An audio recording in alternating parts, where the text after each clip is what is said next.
Yan po, maminamal ang prinsipyo ng Diyos sa isang banal na pamumuhay.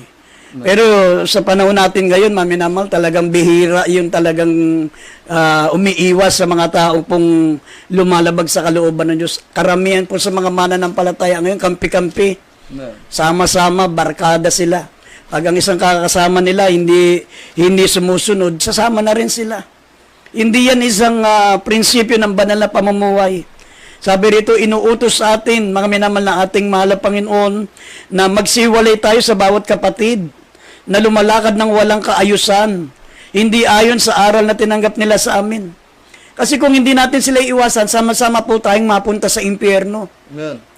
Pero kung gusto mo ng impyerno, maminamal, huwag kang umiwas, huwag mo silang iwanan. Pero kung gusto mo ng langit, ayaw mo ng impyerno, kahit masakit sa kalooban mo kasi napakalapit ng puso mo sa kalooban nila, napalapit ka sa puso nila, maminamahal, hindi mo silang maiwasan, ay talagang magsasakripisyo ka. Pero kung gusto mo ng langit, sabi rito, kung sino mang hindi tumalima sa aming salita, sa pamagitan ng sulat na ito, tandaan nyo ang taong yan. Huwag kayong makisama sa kanya ng siya'y mahiya, kahit asawa mo yan, kahit kapamilya mo yan, kahit anak mo yan, kahit kaibigang matalik mo yan, kahit sino pa siya. Pag siya hindi sumusunod, maminamahal, sa kalooban ng ating mahal na Panginoon, sabi ng Biblia, huwag kayong makikisama sa Kanya. Huwag kayong makisalamuha. Kasi mahawa po tayo. Sabi ng 1 Corinthians chapter 15, verse 33, ang masamang kasama ay sumisira ng magandang ugali. Sumisira yan ng magandang ugali. Kita mo, parang ano yan, yung kamatis. Yung kamatis, mga minamal na bulok, isama mo sa isang kaing na sariwa. Paglipas po, maminamal ng ilang araw, ilang oras, makita mo, marami na pong mabubulok doon sa isang kaing na kamatis na sariwa dahil sa isang bulok. Kaya nga sabi, maminamal, basahin natin ang unang Korinto 15:33. Basahin natin. Dito sa unang mga taga-Korinto, kabanatang 15, talatay 33, huwag kayong padaya. Ang masasamang kasama ay sumisira ng magagandang ugali. Amen. Amen. Ang masamang kasama ay sumisira ng magandang ugali. Yes. Mahahawa tayo, mabubulok din tayo. Kumbaga sa sariwang kamatis, nahaluan tayo ng isang bulok. Paglipas ng ilang oras, paglipas ng isang araw, bulok na yung isang kaing. Amen. Ganun po magiging senaryo, ganun po magiging resulta, maminamahal. Kasi sinabi po rito sa Psalms 101 verse 5 up to 7, sinabi ni David, maminamahal si David, nung panahon niya, napaka-talino niya, napaka-wise niya. Sabi, ang sumisirang puri ng lihim sa kanyang kapwa ay aking ibinubuhal. Siya na may pagmamataas sa tingin at may palalong puso ay hindi ko titiisin. Sa verse 6, ang mga mata ko'y itititi ko sa mga tapat lamang sa lupain, upang sila'y makatahan na kasama ko. Siya na lumalakad sa sakdal na daan, siya'y mangangasiwa sa akin. Sa verse 7, siyang gumagawa ng karayaan ay hindi tatahan sa loob ng aking bahay. Siyang nagsasalita ng kabulaanan ay hindi matatatag sa harapan ng aking mga mata. Yan po si Haring David. Talaga napaka-sensitibo niya, maminamal na makasama ang mga tao, ang kanyang mga tagapaglingkod sa kanya. Sabi niya, ang kanyang mga mata nakatitig doon sa mga tapat, sa mga Kristiyanong maiinit, upang makatahang kasama niya. Siya na lumalakad sa sakdal na daan, ang siyang nangangasiwa sa akin. Ibig sabihin, lahat ng mga nangangasiwa kay Haring David, maka-Diyos. May takot sa Diyos. Sumusunod sa kalooban ng Diyos. Pero yung mga masuwayin sa utos ng Diyos, sabi sa mga gumagawa ng karayaan, hindi tatahan sa loob ng aking bahay, sabi niya. Siyang nagsasalita ng kabulaanan ng mga sinungaling ay hindi matatatag sa harapan ng aking mga mata. Yan po mga wise na Kristiyano. Sabi, in good company. Gusto niya, ang nakakapiling niya, mga minamahal, ay yung mga maiinit na naglilingkod sa ating pinakamamahal na Panginoon. At ang pangatlo, sabi ng Biblia, above reproach, yung walang maisusumbat. Yan po, maminamahal, ang banal na pamumuhay. Walang maisumbat sa atin ang ating mahal na Panginoon. Sabi rito sa Philippians 1:27, Tito 1:6, basahin po natin yung dalawang talata. Dito sa Pilipos, kabanatang 1, talatay 27. Ang inyo lamang pamumuhay ay maging karapat-dapat sa ebanghelyo ni Kristo, upang maging ako ay dumating at kayo'y makita, o wala man sa harap ninyo, ay mabalitaan ko ang inyong kalagayan na kayo'y matitibay sa isang espiritu, na kayo'y magkaisa ng kaluluwa na nagsisikap sa pananampalataya sa ebanghelyo. Dito sa Tito kabanatang 1, talatay 6. Tito 1:6, sabi po dito, kung ang sino man ay walang kapintasan, asawa ng isang babae lamang na may mga anak na nagsisisampalataya na hindi maisusumbong sa pangliligalig o suwail. Amen. Amen. Yan po, maminamahal, above reproach, yung wala tayong maisusumbat. Amen. Yan ang nais ng ating pinakamamahal na Panginoon sa isang banal na pamumuhay. Sabi, ang ating pamumuhay ay maging karapat-dapat sa Ebanghelyo ni Kristo, upang maging ako ay dumating at kayo'y makita, o wala man sa harapan nyo, ay mabalitaan ko ang inyong kalagayan na kayo'y matitibay sa Espiritu, na kayo'y nagkakaisa ng kaluluwa na nagsisikap sa pananampalataya sa Ebanghelyo. Kaya na kailangan, maminamahal, wala pong maisusumbat po sa atin. Sabi rito sa unang Pedro, Kapitulo 4, talatang 14 hanggang 16, na kung kayo'y mapintasan dahil sa pangalan ni Kristo, ay mapapalad kayo, sapagat ang Espiritu ng kalulatian at ang Espiritu ng Diyos ay nagsisipahingalay sa inyo.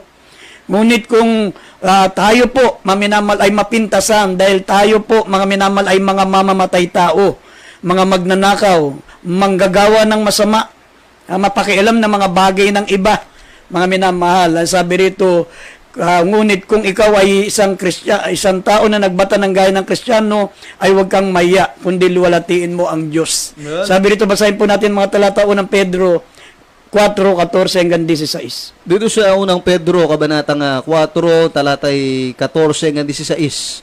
Kung kayo'y mapintasan dahil sa pangalan ni Kristo, ay mapapalad kayo, sapagat ang Espiritu ng kalwalatian at ang Espiritu ng Diyos ay nagpapahingalay sa inyo. Ngunit huwag magbata ang sino man sa inyo na gaya ng mamamatay tao, o magnanakaw, o manggagawa ng masama, o gaya ng mapakialam sa mga bagay ng iba. Ngunit kung ang isang tao ay magbata na gaya ng Kristiyano, ay huwag mahiya, kundi luwalatiin ang Diyos sa pangalang ito. Amen. Yan po, maminamahal, ang principles of godly living. Hindi baling pulaan tayo, hindi baling tayo po, mga minamahal, ay siraan. Pero yung ginagawa po natin, hindi po, mga minamahal, kasalanan sa harapan ng Diyos. Tayo po yung magbata alang-alang sa pagiging Kristiyano. Sabi, luwalatiin natin ng Diyos dahil sa pangalang ito. Pero kung tayo po, mga minamahal, ay napupulaan, tayo po yung na pipintasan dahil sa tayo po yung mga magnanakaw, tayo po yung mga mamamatay tao, yung manggagawa ng masama. Ibig sabihin, sumusuway sa utos ng Diyos, gaya ng sinabi ng Biblia, na tayo pasakop sa mga namiminuno. Kung sino yung nakaupo, kahit ayaw natin, pikit mata, sumuporta ka. Amen. Hindi mapulaan ka dahil lumalaban ka sa mga namiminuno. Hindi naman natin nasasabing maganda ang pamumuno ng ating pamahalaan ngayon.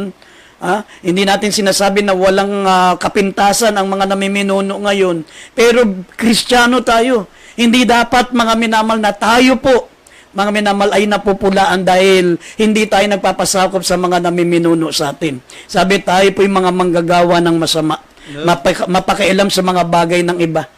Pinakikialaman natin yung mga bagay na hindi naman para sa ating mapakialam sa mga bagay na iba. Yan yung ibig sabihin yan.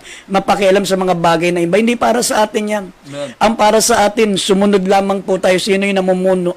Masakit man sa kalooban natin, tiisin natin yan. Tiisin natin hanggang 6 na taon lang naman yan eh. Amen. Matatapos din yan. Ang ating beloved pastor, maminamal, nagpasakop sila kahit ayaw nila sa namiminuno. Ay paglipas po ng 2 taon, tinanggal po, maminamal, yung namiminuno na ayaw nila. Amen. Pero nung panahon nakaupo doon yung ayaw nila, ay talagang sumusunod pong ating beloved pastor. Ang ating beloved Mama Dear. Itinuturo nila. Sinasabing magpasakop tayo sa mga namiminuno. Kasi Diyos naman ang naglalagay, Diyos naman ang nag-aalis. Kaya nga, mga minamahal, utos ng ating pinakamamahal na Panginoon yan para wala pong maisusumbat ang ating pagiging Kristiyano. Kaysa naman, mga minamahal, lagos na sunod nga yung kalooban natin. Nagawa natin yung gusto natin gawin, pero hindi naman nalugod ang Diyos. Hahadlang yan sa panalangin. Mahadlangan yung panalangin natin. Yung mga hiningi natin sa ating Diyos, yung mga pinagdasal natin para sa mahal na Panginoon, mga minamahal, mahadlangan. Yan po ang pangatlo. At pang-apat po, sabi, living Christ in us. Mabuhay po, mga minamahal, mabuhay po tayo na namumuhay ayon sa katangian ni Kristo. Sabi nga ng banal na kasulatan, ako'y napako na nakasama si Kristo. Hindi na ako nabubuhay, si Kristo na nabubuhay sa atin. Basahin natin Galatia 2:20, sabi rito. Galatia 2:20. Galatia chapter 2 verse 20, sabi dito, ako'y napako sa krus, nakasama ni Kristo at hindi na ako nabubuhay, kundi si Kristo ang nabubuhay sa akin. At ang buhay na ikinabubuhay ko ngayon sa laman, ay ikinabubuhay ko sa pananampalataya. Ang pananampalataya na ito'y sa anak ng Diyos, na sa akin ay umibig at ibinigay ang kanyang sarili dahil sa akin. Amen. Amen. Yan ang ibig sabihin ng living Christ in us. Amen. Maminamahal, mabuhay si Kristo sa pamagitan natin. Namatay na tayo, nakasama ni Kristo, hindi na tayo nabubuhay. Yung dating tayo, hindi na yan. Amen. Huwag natin pairalin, maminamahal, yung dati nating pagkatao. Sabi ng Biblia, namatay na ang ating tayo. Yung dating tayo, namatay na yan. Sabi, ako'y napako nakasama ni Kristo. Hindi na ako ang nabubuhay, kundi si Kristo na ang nabubuhay sa akin. Ang buhay na ikinabubuhay ko ngayon sa laman, ay ikinabubuhay ko sa pananampalataya. At ang pananampalatayang ito'y sa anak ng Diyos, na sa akin ay umibig at ibinigay ang kanyang sarili dahil sa akin. Amen. Yan ang ibig sabihin, maminamahal, ng living Christ in us. Sabi pa rito sa 2 Corinthians 5, verse 15, sabi po ng banal na kasulatan, maminamahal, siya'y namatay dahil sa atin upang ang mga nabubuhay, hindi na mabuhay sa kanilang sarili. Basahin natin ng 2 Corinthians 5:15. Dito sa 2 Corinthians chapter 5 verse 15. At siya'y namatay dahil sa lahat upang ang nangabubuhay ay huwag nang mabuhay pa sa kanilang sarili, kundi doon sa namatay dahil sa kanila at muling nabuhay. Amen. Amen. Yan po, maminamahal, ang mga prinsipyo ng banal na pamumuhay o makadiyos na pamumuhay. Yes. Kaya kung gusto natin umakit sa langit, gusto natin hindi madlangan ng ating panalangin, kung gusto natin maging kalugod-lugod sa ating pinakamamahal na Panginoon, ipamuhay po natin ito. Kapag tayo po sumusunod sa kalooban ng Diyos, maminamahal, tayo rin po ang makikinabang. Maminamahal, tayo po magbe-benefits. Huwag nating pairalin yung ating pong sariling alam, yung ating sariling kapakanan, o ating sariling damdamin. Tayo po magpagpasakop kung ano ang kalooban ng Diyos, sapagkat ang tunay na Kristiyano hindi na nabubuhay sa kanyang sarili, kundi si Kristo na ang nabubuhay sa kanila. Yan po, maminamahal, kaya sa gabing ito,